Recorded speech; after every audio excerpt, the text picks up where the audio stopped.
Welcome back, Mzansi, and as promised, time now to get into the Africa Cup of Nations and what joy is brought us, shocks as well. And all the action out in Cote d'Ivoire is, a huge talking point at the start of what has been a great footballing year in the way of African football. And if we are to discuss African football, who better to discuss it with than the son of the soil, a man who's dedicated himself to the African game, Christophe Bongo. Chris, great to be in your company.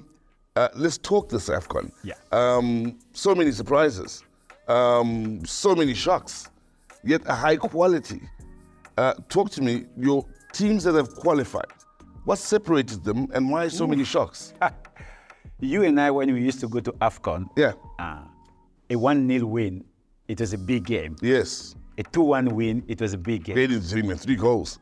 This AFCON is totally different. Yeah. But let me just congratulate you for South Africa winning. And me, I've got a double congratulation because it is South Africa and the DRC to the last 16. So unfair. Unfortunately, both teams, they were in the groups that have low scoring numbers. I mean, South Africa, Group E, we've got 9 goals. And the DRC in Group F, they've got 10 goals. Very poor compared to other groups where you have 15 goals and 18 goals being scored. The separation is very simple. The quality of playing is different 3 levels. Level 1, you have teams with top players, they play as a team. Yeah. Example, Senegal, they play as a team. Egypt, top players, they play as a team. Algeria, top players, they play as a team. And the result is different.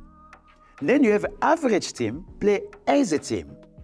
You have a Guinea-Bissau, the way they played. You have a Cape Verde, the way they played. You have Equatorial Guinea, the way they played.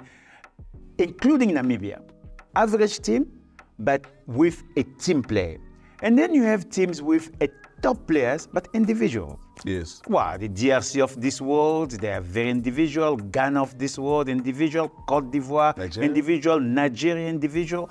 So it shows you, when you're individual, regardless of your level, the result does not bear fruit. So that is the difference in this AFCON. I have to also ask you, we've said a lot about the conditions coming into this AFCON, the humidity as well, high 80s, early 90s and percentage-wise. Yet still they're able to give us the entertainment, the goals, and a high-quality game here. How are they able to do that? First of all, CAF did allow water break, or cooling break, they call it. That is great.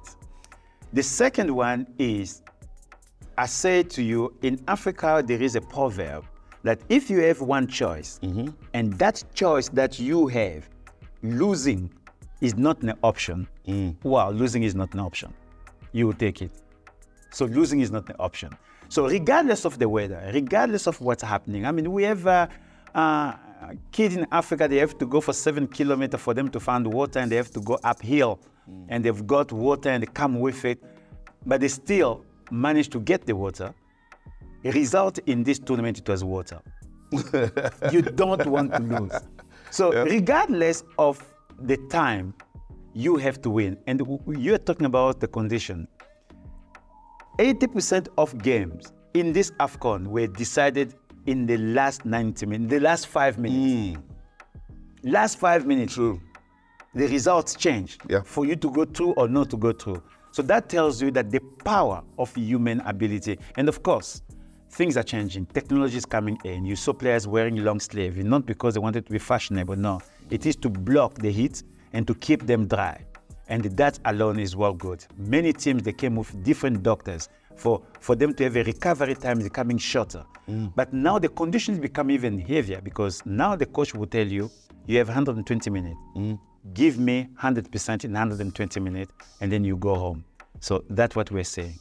Tell you what, it has certainly been game on to this AFCON out in Cote d'Ivoire. They've scored a total of about 89 goals at an average of 2.47 goals a game then. So the entertainment levels have certainly been high. And the man who's coming on now is a man who made it his business to ensure goals don't find the back of the net. A goalkeeper who was the last to represent South Africa in a final of an Africa Cup of Nations, a Chiefs legend, a Sundowns legend. That, of course, is Brian Baloyi, and we have the absolute pleasure of introducing him onto the show. Of course, we caught up to him for the Tunisia game to get his thoughts on Bafana Bafana and Hugo Broos. Brian, thank you so much for your time. Let's talk about it. Hugo Broos, Bafana Bafana, so close to getting into the knockout stages.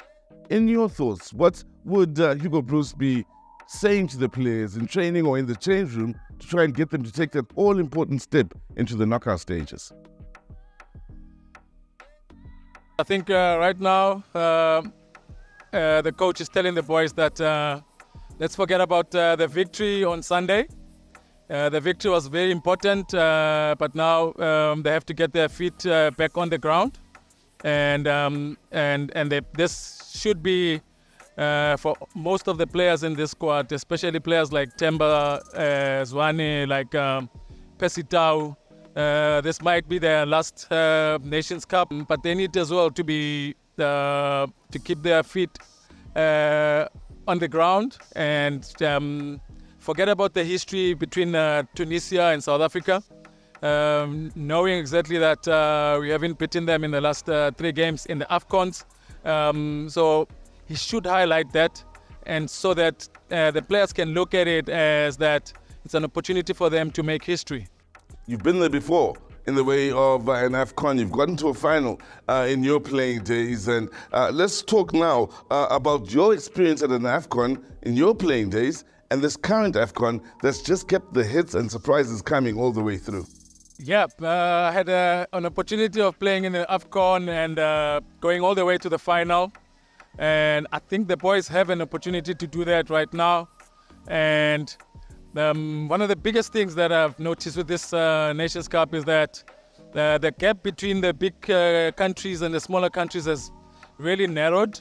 And I think that's the biggest thing right now. People are talking about if we qualify, even if we had to lose and qualify as a third.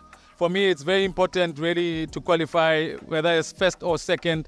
But again, it doesn't matter who you're going to play. There's a lot of big surprises, and a lot of the smaller countries have a big temperament, and they show that they're not here to add numbers, and they are showing that the football on the African continent has really grown in leaps and bounds. Well, thank you very much to Brian Baloyi for his thoughts, of course. And now let's move on to yet another South African legend, the first man to captain South Africa at international level, a man who also coached South Africa at international level, and as a club coach, he's also gotten to the latter stages of the CAF Champions League with Mamelodi Sundowns. That, of course, is the legendary, the people's champion, so to speak, in Steve Kompela. But Steve, thank you so much for your time. And as a coach, we love to get into coaches' minds as football fellas and imagine, or football fans, I should say, and imagine what you guys say in the change room ahead of big games, ahead of big moments. It is at the moment where everybody else's expectations are on their shoulders, and you know how crucial it is, a final match. Just tell them to live in the here and now, focus on every action, stay in the present. Because if you want to play a match whose result is tomorrow, that's gonna distract your level of concentration and confidence. If you want to look back at the matches you played which did not give a positive result, it drags your energy. So you have to be in the moment, in the zone.